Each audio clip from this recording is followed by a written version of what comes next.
Ya, maksudnya apa tanggapan Balai Bandung terhadap terjadinya gempa di Cianjur? Ya, jadi memang di Cianjur itu ada lempengan kan. Memang yang dikenal itu lempengan Cimandiri itu hanya si pemerintah juga hanya menyampaikan bahwa di Cianjur sampai Sukabumi itu ada sesar Cimandiri. Antisipasinya seperti apa Pak?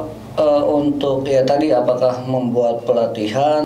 Ya seharusnya ini ada sosialisasi yang berkelanjutan, Kang Heri. Dan itu jarang sekali dilakukan ya. Biasanya kita sudah melakukan sosialisasi, tetapi sosialisasinya hanya disampaikan bahwa di sini ada sesar, kepada masyarakatnya itu jarang nyampe.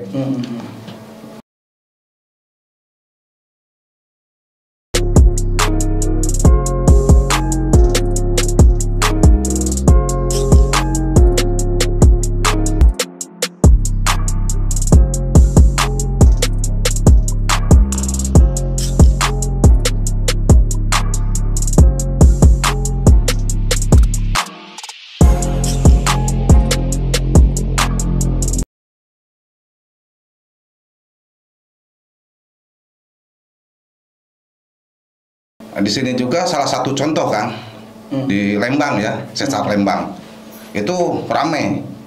Pada waktu itu sempat ramai, terus hilang. Nah, begitu terjadi gempa di Cianjur, ini mulai ramai lagi. Ketika saya menyampaikan bahwa berita sesar Lembang itu hoax, ramai lah, banyak yang nelpon kan gitu, dasarnya apa gitu. Dan saya simpel saja Kang, saya jawab, karena kalau memang sesar Lembang itu berbahaya, kan itu, tidak mungkin di daerah sesar itu didirikan rumah makan yang cukup besar, kan gitu. Ada perumahan mewah, ada hotel juga, kan gitu. Kalau memang ini serius, kan gitu. Berarti tata ruang naga terpuguhnya. Jelas kan gitu. Okay. Akhirnya ketika mereka saya sampaikan seperti itu, mereka tertawa. Oh itu di sisi kebijakan kan gitu. Berarti ya udah sampai sekarang saya katakan kalau begitu yang namanya longsor, yang namanya gempa, ketika ada korban, ini bukan berasal dari puncak gunung atau dari sesar sendiri, tapi dari puncak kekuasaan karena mengizinkan kan. Gitu.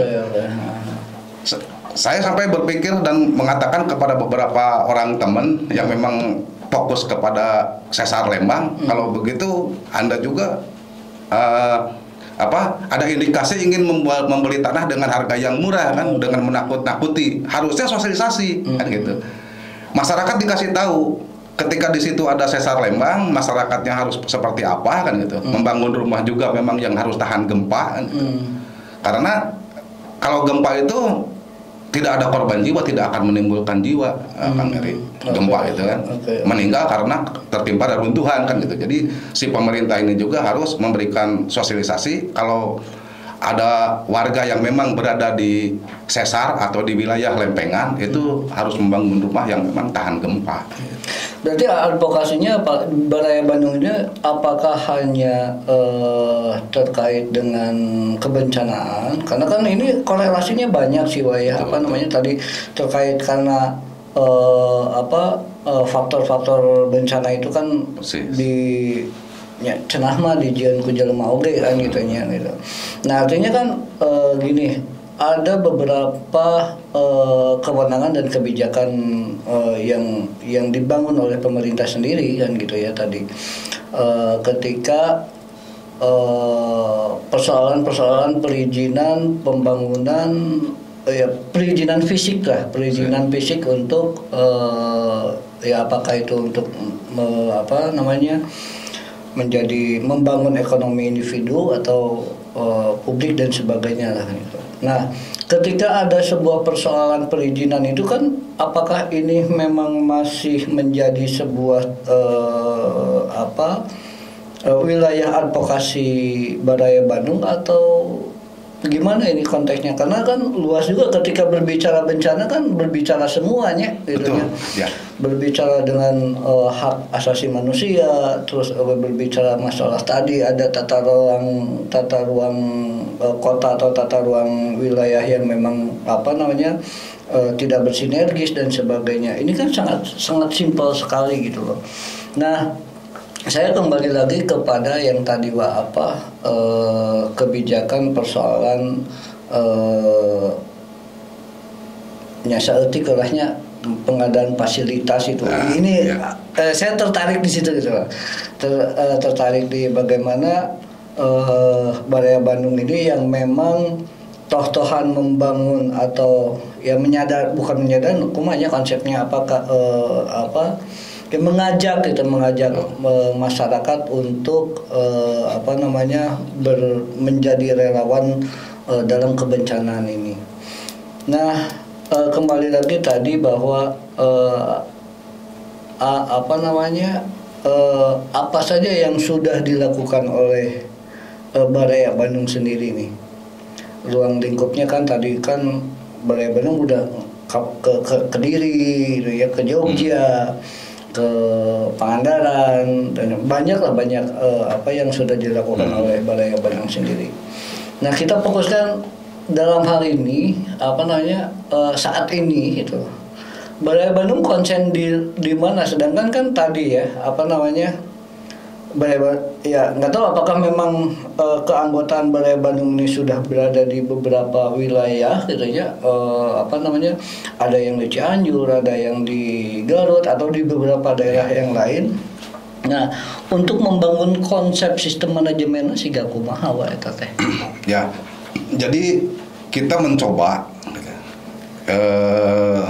terhadap warga, terutama yang masih muda kan, karena memang kalau yang sudah dewasa itu lebih kepada kebutuhan sehari-hari kan, untuk mencari ekonomi lah. Salah satu contoh itu kita coba di daerah Garut di Talegong, kita ajak beberapa pemuda. Jadi di sana juga mereka itu tidak meninggalkan bahasa Barayanya kan. Jadi ada singkatan Bagong ya, Baraya Talegong gitu. Nah, mereka itu melakukan ketika kita tinggalkan, mereka melakukan kegiatan-kegiatan mitigasi kan. Gitu. Nah, tadi punten Baraya Talegong. Baraya Talegong. Baraya Talegong itu bukannya nama daerah? Bukan kan? Jadi pemuda. Ada singkatan. Ada singkatannya. Okay. Jadi bukan singkatan. Jadi ketika mereka dibekali ilmu, begitu kita tinggalkan, mereka yang melakukan mitigasi bencana, terus memberikan pengarahan kepada warga ya. Jadi ketika contohnya begini, di Talegong itu kan daerahnya labil, tidak hujan pun terjadi longsor kan. Okay. Jadi si pemuda itu kita coba latih, beberapa orang pemudanya kita latih. Kalau misalnya hujan berdurasi sekian jam gitu kan, itu otomatis warga itu harus meninggalkan lahan perkebunannya. Nah, ketika tidak terjadi hujan, itu mereka saya coba ajarkan itu melihat perilaku hewan. Jadi biasanya hewan yang tinggal di tebing itu apakah banyak di pemukiman kan gitu, itu salah satu tanda. Indikatornya betul. Terus perilaku pohon kan. Tiba-tiba kemiringannya itu sudah sesuai dengan kemiringan tanah atau memang sebaliknya kan gitu. Itu kalau misalnya si kemiringan pohon itu sudah sama dengan kemiringan tanah, biasanya itu kalau longsoran jatuh itu 2 kali ketinggian kan. Kalau tingginya 50 meter, tanahnya itu bisa nyampe 100 meter kan gitu. Kalau misalnya si tanahnya itu si pohonnya itu kemiringannya terbalik ya, malah mendekati ke si miringnya ke arah tebing, itu si longsorannya kemungkinan hanya sampai 25 meter lah kalau ketinggian 50 meter, tapi itu bertahap dan sering terjadi. Gitu ya. Kalau tidak hujan pun bisa terjadi longsor. Makanya warga pemuda di wilayah Talegong itu beberapa orang kita coba latih ya, biar mereka nanti sosialisasi minimal ke keluarganya lah. Kalau misalnya keluarga sedang berkebun kan itu, nanti dari keluarga bisa ke tetangga, bisa ke orang lain gitu. Menarik juga Wak terkait dengan kebencananya. Betul. Artinya memang harus ada komunikasi yang intens ya, yang intens, karena tidak tahu kebencanaan bencana terjadinya kapan? Betul. Walau kan gitu ya. Nah, Balai Bandung sendiri melihat terkait tadi ya, kita belum berbicara masalah kebijakan pemerintahnya, penguakala tadinya ya. Nah, apa yang dilakukan oleh Balai Bandung pada saat ini? Kita memang lebih fokus kepada ke advokasi kan, gitu. Karena memang ada si bencananya itu statusnya tidak dinaikkan kan. Itu hanya sampai di siaga darurat, belum ke tanggap darurat gitu. Nah, ketika kemarin juga baru-baru ini baru berapa minggu lah, itu ada kebakaran di Sukamenak di Kecamatan Margahayu, Kabupaten Bandung. Jumlah yang terbakar itu yang total habis lah 21, tapi yang pinggirnya atau yang sepotong-sepotong itu total 25. Nah, ini kita juga serba salah kan. Di situ harus kita secara kemanusiaan harus membantu, harus diadvokasi. Tetapi karena memang bencana kebakaran pemukiman ini tidak masuk dalam wilayah kebencanaan gitu. Walaupun rumahnya habis, harta bendanya habis kan gitu. Bahkan korban jiwa juga terancam. Ini pemukiman belum bisa dikategorikan dalam bencana alam, tetapi dalam bencana kelalaian. Banyak kejadian kalau kebakaran itu dari arus pendek gitu.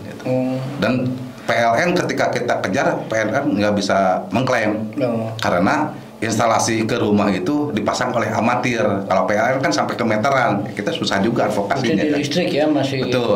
Rentan itu di listrik. Persis itu karena memang ya kita sendiri juga sama kan, ketika di rumah selama kabel itu belum bermasalah, belum kita ganti kan gitu. Antengnya nggak tahu umur ataupun kekuatan kabel itu berapa lama kan gitu. Berarti saat ini Balai Bandung lebih lebih fokus di advokasi. Di advokasi ya. Itu untuk wilayah mana, Pak? Itu untuk wilayah Kabupaten Bandung, termasuk Cianjur juga kan. Cianjur. Termasuk Cianjur juga kita sedang melakukan di sini ya, terutama untuk mengarah kepada ganti rugi ya.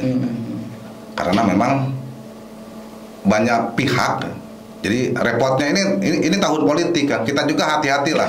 Udah masuk tahun politik kita juga hati-hati. Gitu. Oh iya, mau dipolitisir sebenarnya. Itu sementara niat kita baik kan gitu. Tiba-tiba masih mending kalau ada yang memanfaatkan. Artinya walaupun dimanfaatkan, tapi selesai itu nggak masalah kan itu. Tapi ini direcoki ya kan itu.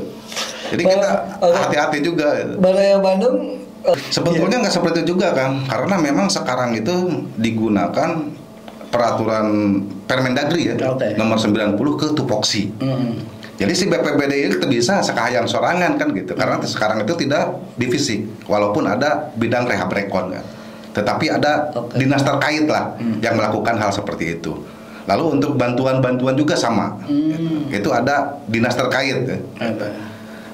Infrastruktur juga ada dinas terkait. Jadi si BPBD ini hanya sebagai koordinasi. Gitu. Jadi si BPBD ini dia hanya sebagai leader, sebagai motor itu ketika bencana terjadi dialah yang menjadi leadernya. Gitu. Leader di. Persis. Ketika di pasca itu semua diserahkan kepada dinas-dinas kan itu. Nah, untuk dalam penganggaran sendiri itu saya pernah baca ada Permendagri nomor 77 terkait anggaran kan itu terkait pengelolaan anggaran. Terus ada juga digunakan Permendagri nomor 99 ya, tahun 2019 itu juga tahun 2018 itu juga dipakai kan itu. Sehingga BPBD juga tidak bisa melakukan hal-hal seperti itu. Tapi saya sepakat Permendagri itu dilakukan gitu. Jadi lamun misalnya terjadi korupsi jelas si eta pelakuna gitu. Itu ngarempet panjang gitu kan. Ini menarik ketika nanti ya mungkin terkait dengan anggaran kebencanaan ini menarik kalau dibahas lah. Nanti kita akan bahas seperti siap kan. Nah, saya pengen lebih ke ini yang sedang diadvokasi Balai Bandung sendiri saat ini apa? Ya artinya di daerah mana, Pak? Selain Cianjur kan itu Kabupaten Bandung. Kabupaten Bandung. Kabupaten Bandung sekarang itu saya coba juga walaupun di tahun politik tapi akan saya ambil resikonya ya. Ini demi masyarakat korban kan. Gitu. Karena kenapa kita fokus di Kabupaten Bandung? Karena memang Baraya Bandung itu bersekretariat di Kabupaten Bandung, ya otomatis Kabupaten Bandung lah yang lebih regional prioritasnya di Kabupaten Bandung. Nah, di Kabupaten Bandung sendiri, karena kan kalau nggak salah ada sesuatu, karena saya sempat datang juga ya terkait dengan kebencanaan di wilayah Bandung Selatan kalau nggak salah ya waktu itu. Nah, saat ini seperti apa, Wak? Apakah memang sudah selesai? Biasanya agak molor juga ya kan gitu ya. Ya itu tergantung bukan tergantung dengan kondisi, bukan, tapi tergantung dengan bagaimana menyikapinya seperti itu. Di situ ada masyarakatnya, di situ ada pemerintah lokalnya, dan di situ juga ada pemerintah